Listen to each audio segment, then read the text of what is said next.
আমাদের বিয়ে হওয়া, একসাথে থাকা, এটা আমরা মনে করি পুরোটাই ডেস্টিনি।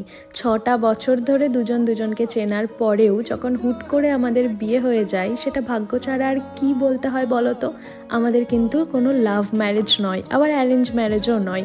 তোমরা বারবার বলেছো লাভ স্টোরি শেয়ার করো, তার একটা ছোট্ট পার্ট শেয়ার করছি তোমাদের সাথে আজকে। বিয়ের আগে যখন আমাদের বড়দের বাড়িতে কথাবার্তা চলছিল, 50-50 চান্স ছিল বিয়ে হওয়া আর না হওয়ার, ঠিক তখন দীপ তারাপীঠে এসে মায়ের কাছে আমার জন্য মানত করে গেছিল, এটা বলে আমরা যাতে ভবিষ্যতে একসাথে থাকতে পারি, বাড়ির সবার মতে যাতে আমাদের বিয়েটা ভালোভাবে হয়। বিশ্বাস করো, তারপর আমাদের বিয়েটা ফাইনাল হয়। আর এই বিষয়টা না দীপ আমাকে জানিয়েছে অনেক পরে।